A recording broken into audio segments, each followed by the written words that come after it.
Hello people out there in YouTube world. Today I'm going to be talking about two subjects that pertain to Jamaica and Jamaicans. Well, one subject pertains to the US Embassy and Jamaicans who are applying for visas to the US, and the next issue I'm going to talk about pertains to the renowned Jamaican artist known as Vybz Kartel. I will leave Vybz Kartel for last because what I'm going to say on it isn't as lengthy as what I'm going to say in regards to the US Embassy. So without any further ado, let me just get right into it. I was watching the news online recently, and it says the US Embassy is considering a proposal that Jamaicans visa applicants should now submit their social network information. Some people may say that is ridiculous, and some people may say, okay, if that's what they want. Personally, I am on the side that says it is ridiculous. The reason why I say that is it's very simple. Let me get into how intensive the US government gets when someone is being filed for to become a permanent resident. To be qualified for a green card, you have to give up a medical report, you have to give up blood tests, and you have to give up a copy of your birth certificate, and pretty much every document that covers you from kindergarten all the way up to high school or wherever you're at in your life at that time. You have to get all that information to go to America. I mean, that's your whole data. You understand? That's everything about you ever since you've been alive. The American government wants in order for you to get a green card. Now, most people, if you're like me, when I was a child and I was being filed for to go to the United States of America, I was of the age that I was aware of these intimate details that was required. And then, as it was required, I didn't see a problem with it. I just thought to myself like, whoa, this must be like heaven we're going to, because if they want all these things, you can't have a criminal record, you must be a perfect human being. So at that time I was of the illusion that if they want all this off you, I must be going to a perfect place. Until you go to America, until you go to the United States, you realize that, wow, now this is a letdown, or this is hypocrisy, because they want all this thing coming from Jamaica. You must have a full bill of health, you must have no disease, and you must have no this, and you must be a pure human being. And then when you get to America, it's not a pure place. It's a dirty place, especially if you go to the inner cities like New York, Chicago, Detroit, Philadelphia. It's a letdown. It's a letdown, but most of us stick it out because now we're in foreign and we have to make it. Anyway, let me not lose track of what I'm trying to get. Let's stick to the point. The point is, how do you feel about the US government, if it should ever come to pass, proposing that you should give up your Twitter information, your Facebook information, your Instagram information, all that? How I feel about it is this. I would say it's too much information. But let's keep it in alignment with law and order. Legally, a person can make any demands of you as to what is required of you to come to their house or come to their country or come to their place of business. On the flip side of that, you have a right to agree or disagree. If you believe that going to the United States of America is worth giving up that much of your intimacy, that much privacy, then that's your call. There's no right or wrong. It's you who are going to make it a right or wrong. I know most Jamaicans are saying, well, I've got nothing to hide, but it's just too much information to be given up to anyone. Let's use Facebook for example. Facebook have privacy settings. My belief is that nothing that you post on the internet is private. Nothing, even if you click your settings or whatever. And these social network, every so often they send you an update, and the updates have 1,000,001 page. And as a psychology, they know that no one is going to spend time to read those fine words of 200, 300 pages. So most time we just click agreed, accept, and we don't know what rights we just gave up by clicking that agreed and accept. And the next thing is, some of us have thousands of followers or thousands of friends.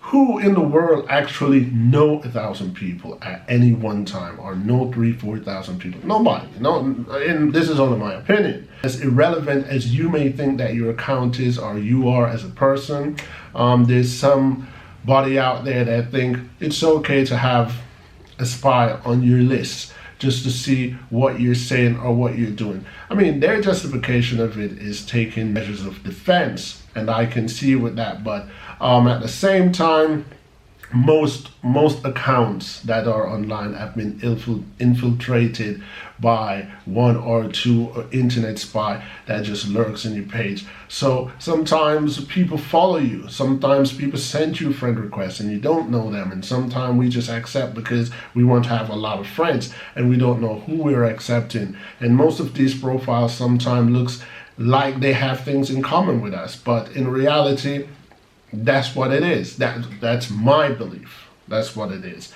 So, in regards to what Jamaicans should do, where giving up social network information is concerned, it's up to an individual. It's up to each person. If a person thinks their internet profile is not that important, or it doesn't weigh much, or if you haven't shared much of your true intimate thoughts online, then if you think America is worth it, then it's no problem. But another person who probably share, I don't know, family photos or streaking photos or dancehall photos, or some things that you think, oh, this is just for me and my friends, and according to the social network that I've posted them on, these are private and they're not supposed to be seen or shown by anyone else.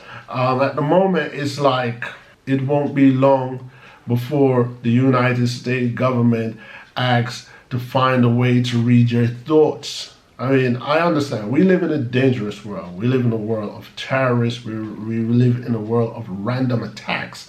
Only yesterday, there was another attack in Germany. A van just randomly, on the first day of actual spring, people's out drinking coffee, having a good time, enjoying the sun, and a van just plowed into a restaurant and killed a few people. So I do know that we live in a dangerous world, and sometimes America and other government bodies have to take certain stand, and sometimes these government bodies are lost for options. They don't really know what else can we do to keep our country safe or keep our people safe or whatever. So I also can see why they would want to read all your posting online and to see what exactly it is. Are you about? Are you a radical, or are you an enemy to the state, and so on and so forth. Anyway, let's get on to Vybz Kartel.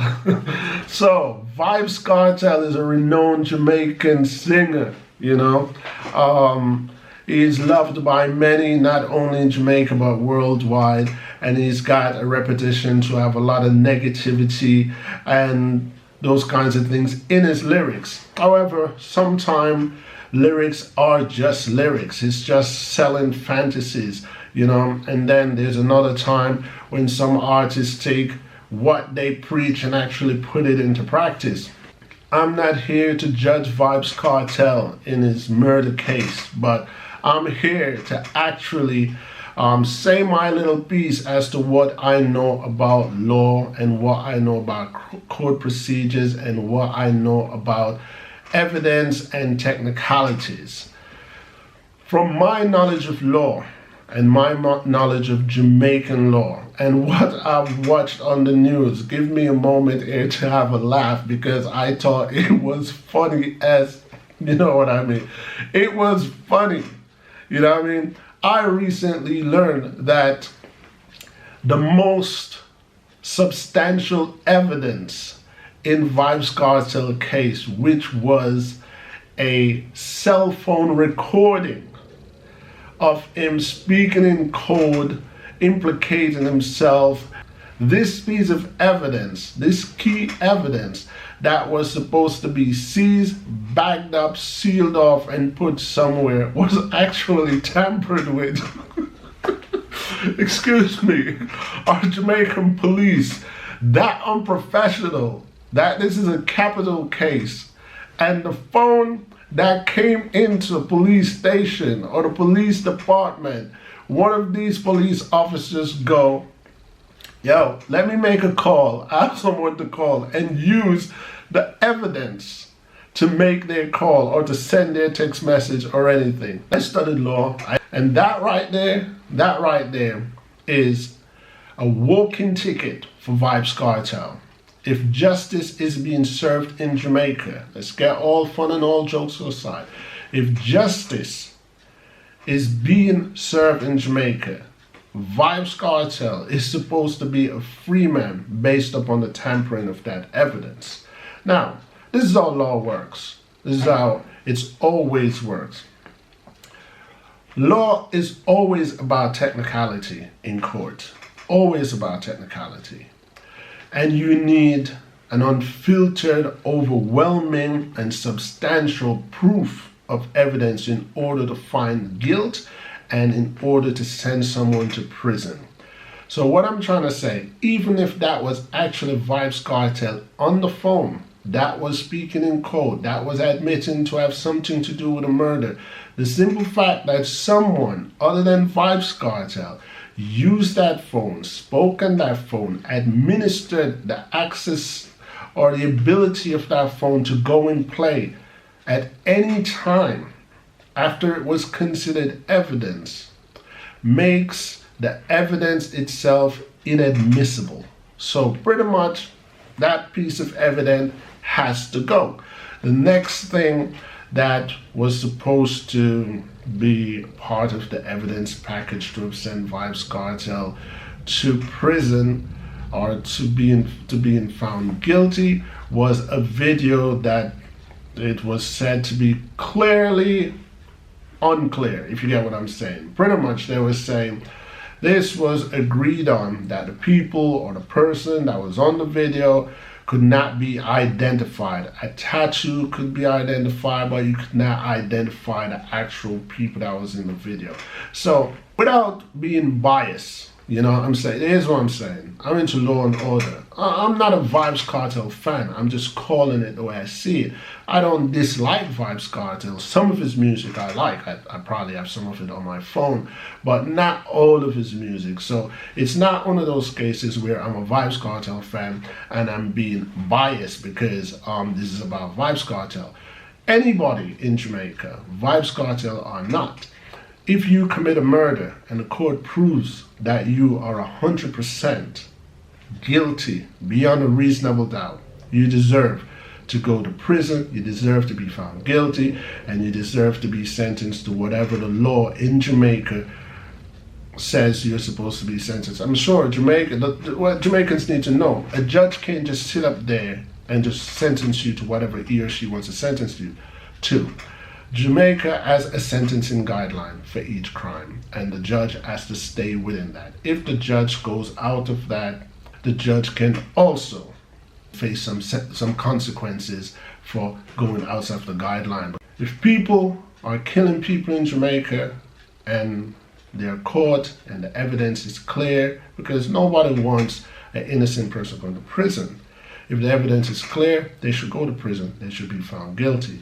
But in Vybz Kartel case, where the phone was the key evidence, was the stone that sank the ship, if that evidence has been tampered with, Vybz Kartel must be free. Vybz Kartel must walk. Why? Whether or not you want to like Vybz Kartel or not, You want to prove to the international eyes and you want to prove to the Jamaican people that law and the procedure of law is being exercised fairly in Jamaica. So if it's at the fault of the Jamaican police officer, then that's their problem. They made that mistake and they could make an alleged murderer walk, but at the same time, law is law. So that's all I'm trying to say here.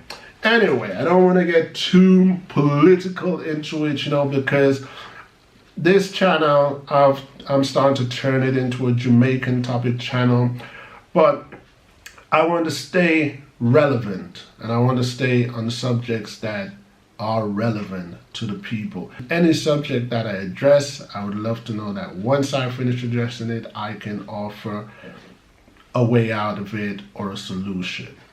Give me your feedback, and like I always say, negative or positive comment, don't be shy. Say what you gotta say, and I will reply to you if and when time allows it. Until then, peace.